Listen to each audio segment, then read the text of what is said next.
On the night of August 24, 2001, Toronto's Pearson Airport was as bustling as ever. Air France Flight 236 was ready to take off for Portugal. The 293 passengers seated inside wore expressions of joy and excitement. Some were heading to visit their families. Others were dreaming of a vacation. And a few were embarking on a new chapter in their lives. 13 crew members were also on board, ready to ensure the safety and comfort of every passenger. In the cockpit sat 48-year-old experienced Captain Robert Pichet. With him was 28-year-old young and sharp First Officer Dirk de Jager. Robert Pichet had 16,800 hours of flying experience.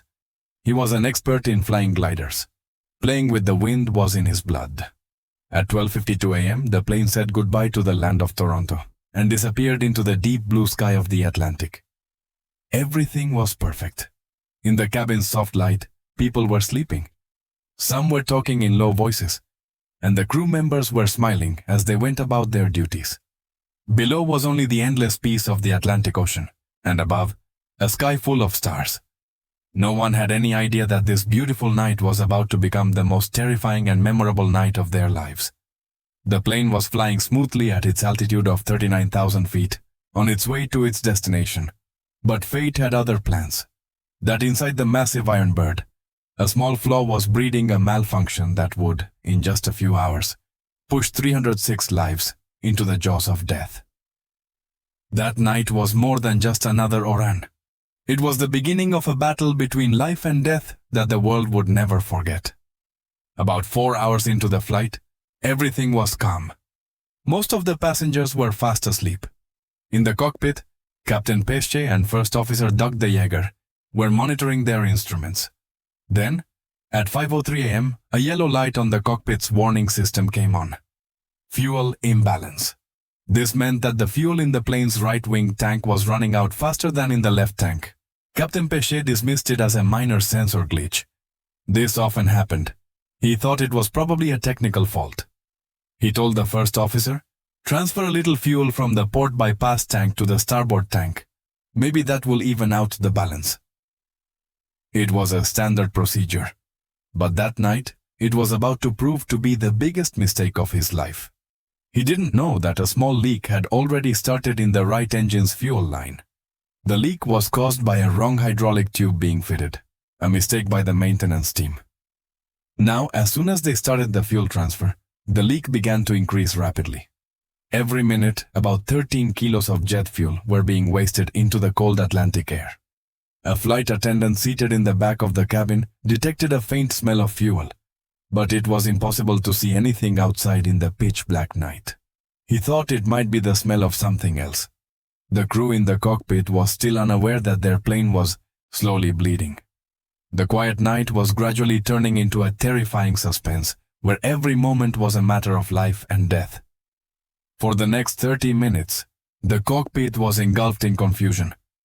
The fuel gauge needle was dropping rapidly, which was not normal by any stretch.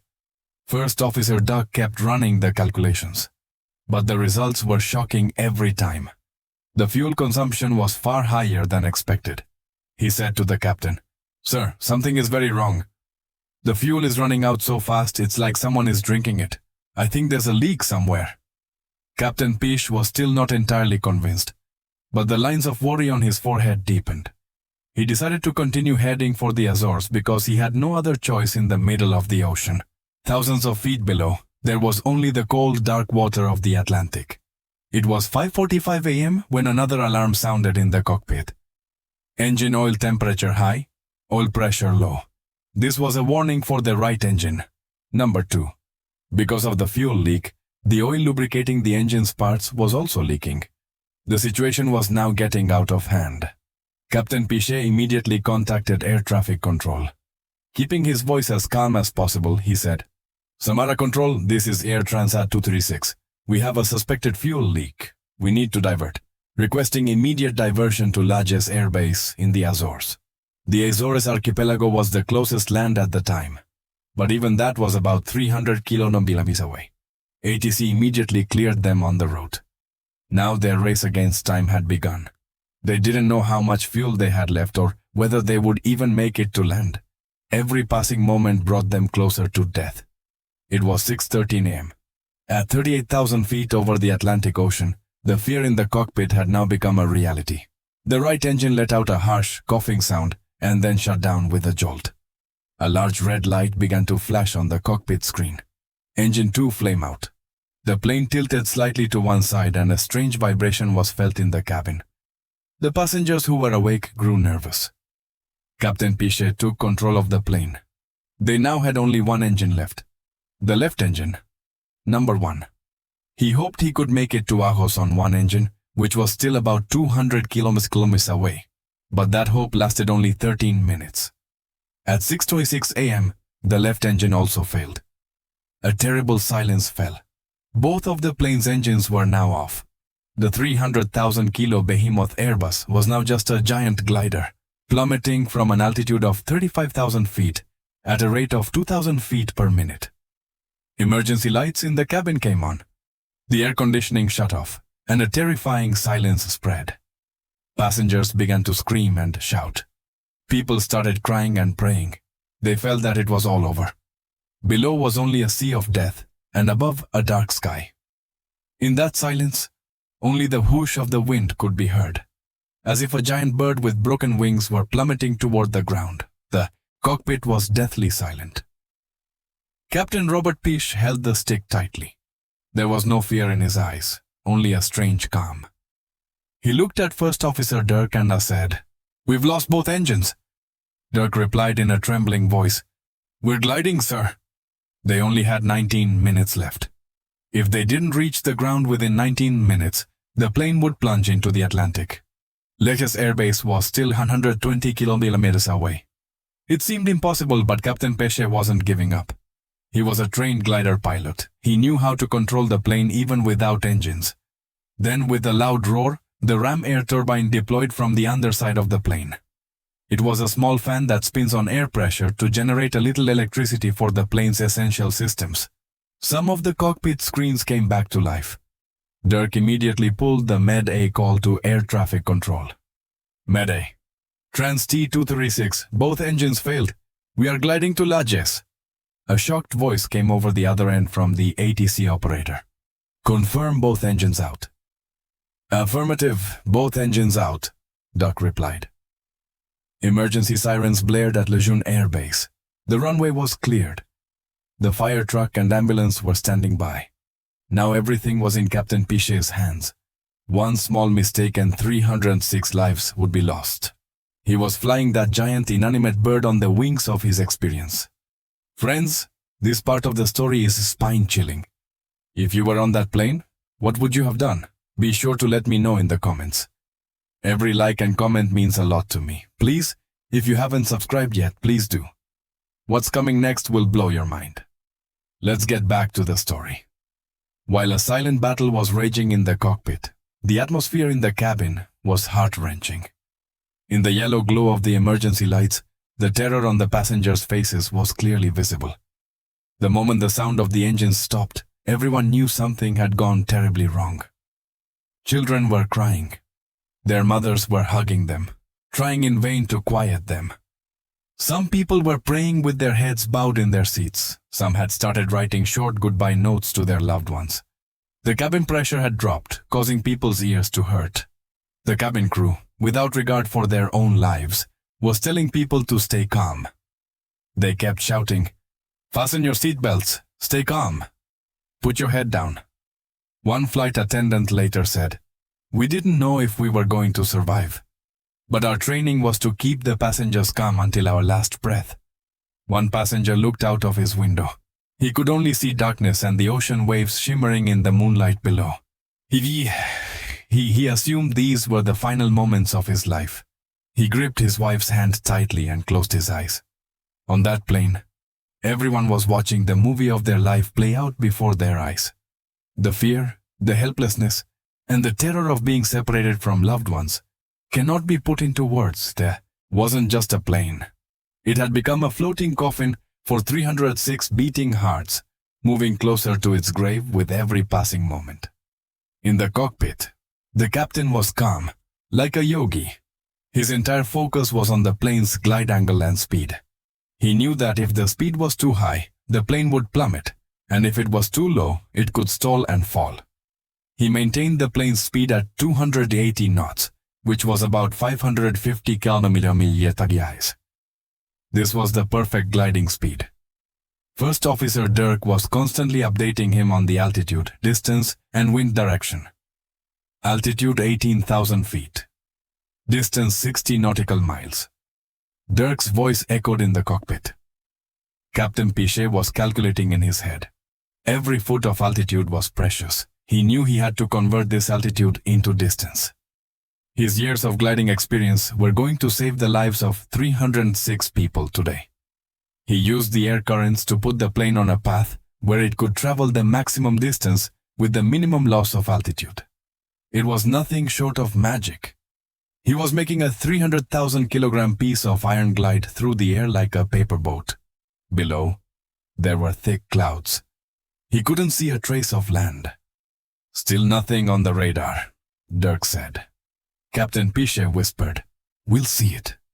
"We will." His self-confidence was the only ray of hope in that dark night. He had suppressed his fear beneath his skill. He was not just a pilot.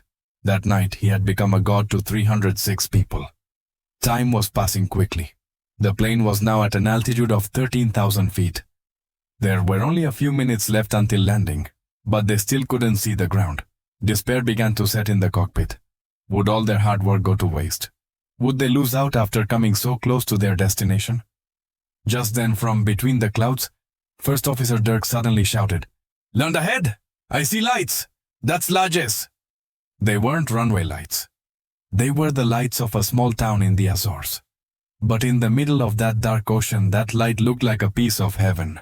For the 306 people on board, it was a light of life. A faint smile appeared on Captain Pichet's face for the first time. He immediately began to turn the plane toward runway 33. Now a new challenge lay before them. Landing without engines and hydraulic power was nearly impossible. He told Dirk to lower the gear. Dirk replied, "Sir, the hydraulic pressure is too low. The gear may not lock." Without missing a beat, the captain said, "Do it manually." The two of them worked together to lower the landing gear using the manual system. The thud of the gear coming down was the most reassuring sound in that silent cockpit. Now the plane was ready for landing. But Captain Pichet knew this wouldn't be a normal landing. It would be like a controlled crash. Friends, in just a few moments the plane is about to land. Will they make it? I know your heart is pounding too. If you're enjoying the story, please subscribe to the channel and be a part of this journey. Your likes, comments, and hype motivate me to bring you more spine-chilling stories like this. Let's see what happens next. The plane was now at an altitude of just 2,000 feet. The lights of the island were clearly visible. The final message came from air traffic control. "Transit 226. You are cleared to land runway 33. All emergency units are standing by." Captain Pichet said in his calm but firm voice on the intercom, "Brace for landing." The cabin crew shouted in unison to the passengers, "Brace! Brace! Brace!" People closed their eyes, heads, seats, leaned forward and braced for that final jolt. At 7:04 a.m., the massive fuselage of the Airbus A330 slammed into the runway at Lajes Air Base at nearly 370 km/h. The touchdown was extremely hard. There was a violent jolt as if the plane would break into pieces. The force of the landing blew out 8 of the plane's tires. But Captain P did not lose control. He kept the plane straight on the runway. With no engine reverse thrust and very little braking power, the plane continued to skid down the runway like a fireball. Finally, just 700 meters before the end of the runway, the massive glider came to a stop. For a moment there was complete silence. And then a mixture of applause and sobbing began to come from inside the cabin. They were alive. All of them. They were alive. Without a single scratch. It was a miracle. A miracle that Captain Robert Pichet's skill and courage had made a reality. As soon as the plane stopped, fire trucks and ambulances rushed in from all sides. They immediately sprayed chemical foam on the plane to prevent any risk of fire. The crew opened the emergency doors and shouted, "Evacuate!" Passengers were descending the emergency slides. Some were kissing the ground, others were crying and hugging their families. A total of 18 people sustained minor injuries, either from the impact or while descending the slide.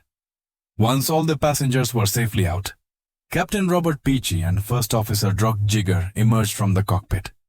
Robert stepped onto the ground and knelt. He bowed his head and said only this: "We made it." All the rescue workers, soldiers, and airport staff present